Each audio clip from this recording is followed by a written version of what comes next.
So it's time for a tour of the kitchen garden, and I built myself a new little seedling starting bench, which is mainly used for kids' toys at the moment.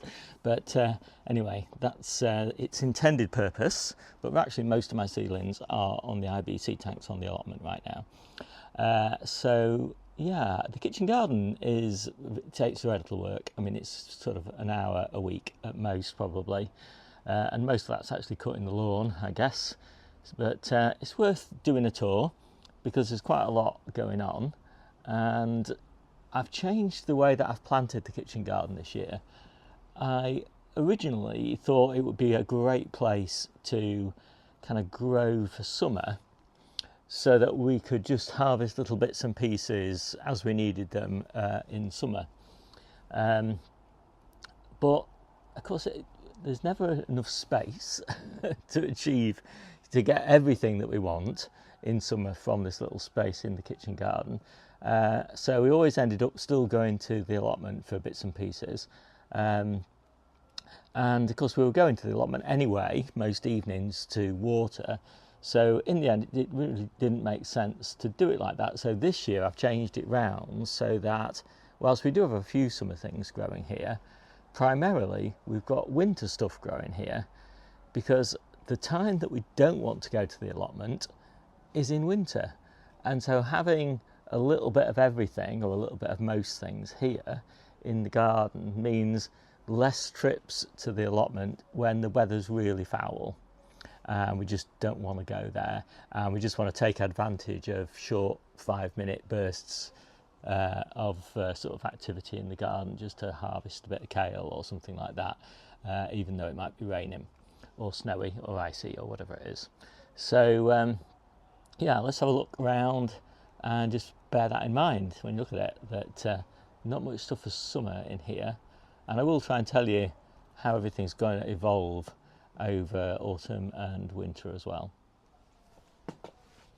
So one of the downsides of having a lot of winter veg in here is it does look a bit scrappy, but you know, we just put up with that because, you know, this is a working garden, it's not a show garden or anything like that.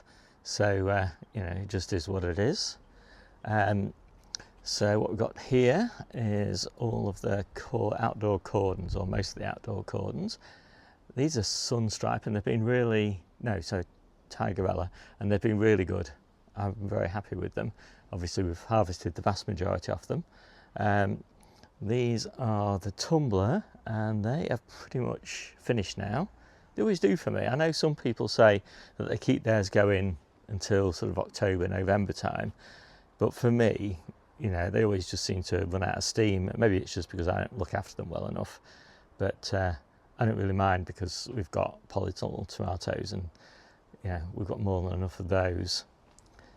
So these are chili peppers, and we've got more chili peppers here, and more over there and whatever. And the chili peppers this year have done really fantastically outside. They do need a bit of a water, but apart from that, they've done really great, which is more than can be said for the courgettes. We've already taken one out. That one's just probably got one courgette left on it.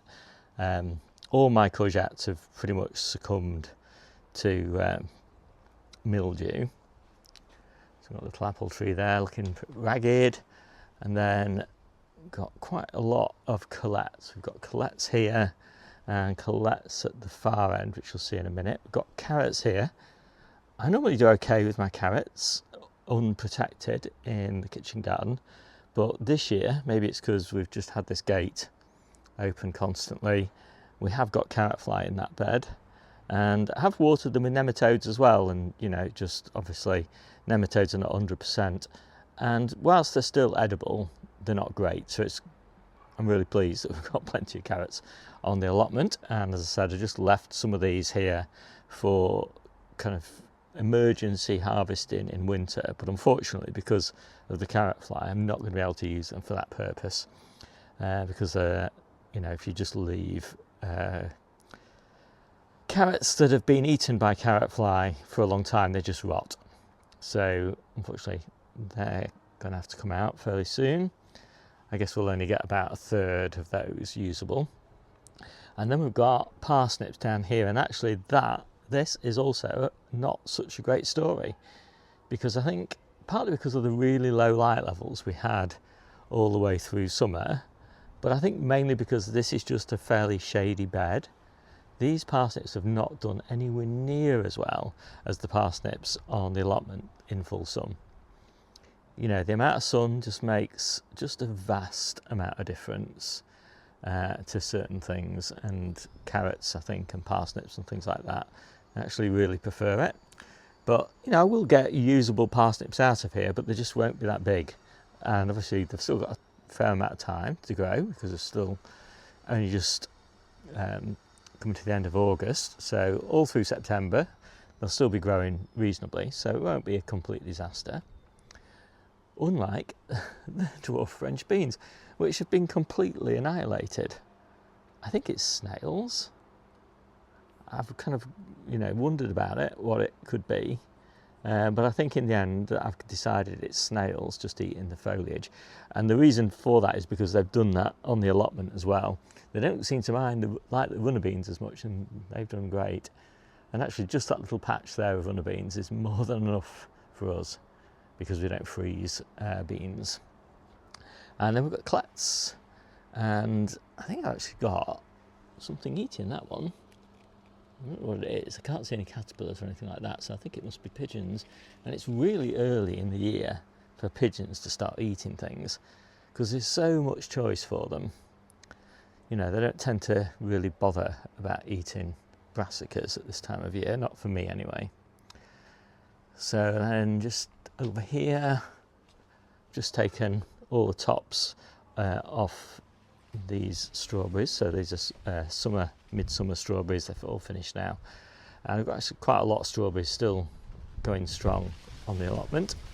And I did just have a few Brussels sprout plants, and I've kind of dotted them around because, you know, we never have enough Brussels sprouts, so it's quite nice. And then a few sweet corn, and so here we come to one of the first beds that's going to be emptied. And so in here we're going to have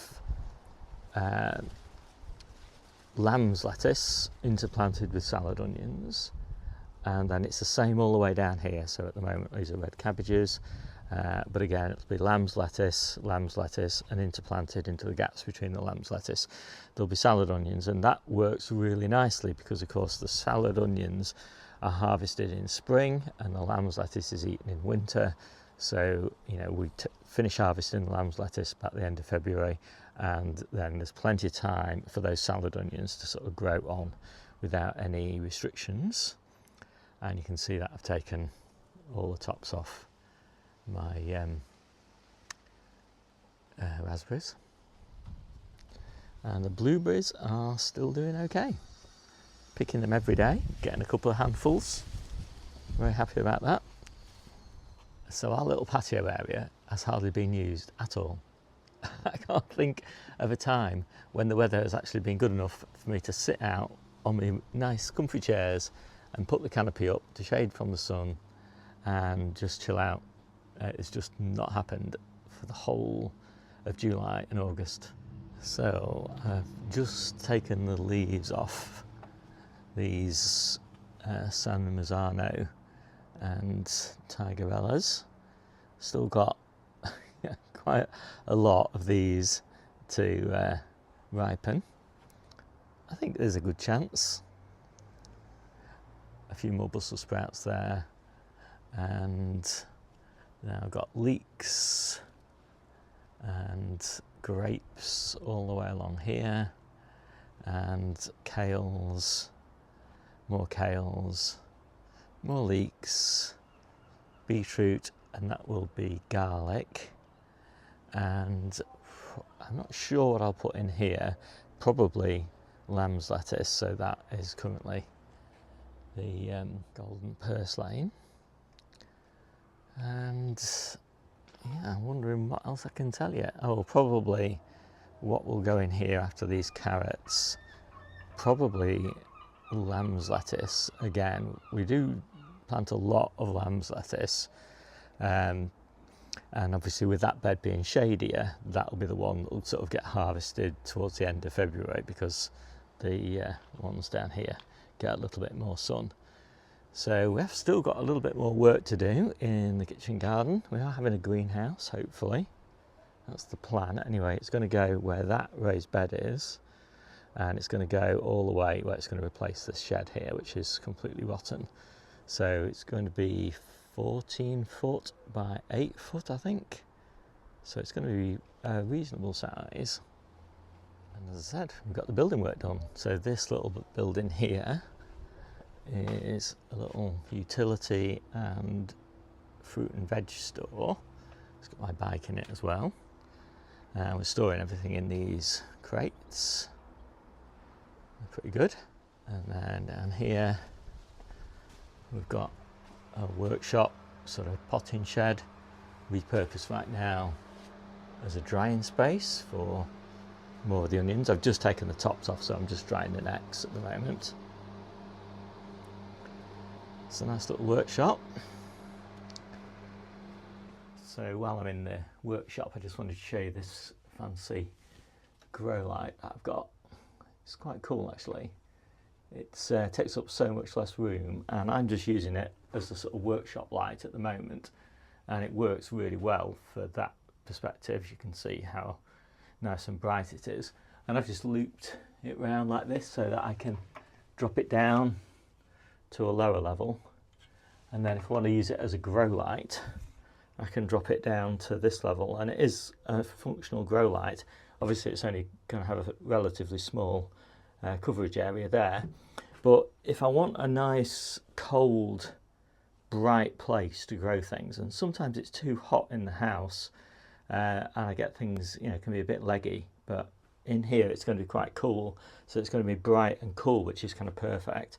And I've got one in the utility. Again, it just makes a really nice working light as well, but again it's just hooked up here, so I can just drop it down and I get a nice little grow light spot just here as well. So it's very functional, more so than the big grow lights, and it's a lot cheaper. And that's the supplier, Sansi. So yeah, pretty good. I've yet to try it out as a grow light, but looking at the light intensity, it looks like it's going to be okay. And I've got it plugged into an Alexa, so I can control when it comes on and when it goes off, which is pretty cool. And here in this little corner is kind of kids' games and toys and things, and basically garden store.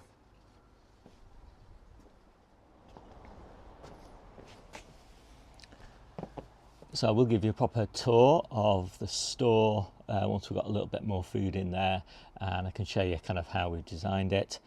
And yeah, I think that's it. My name's Steve. This is the Seaside Kitchen Garden and Allotment channel, and I'll see you soon.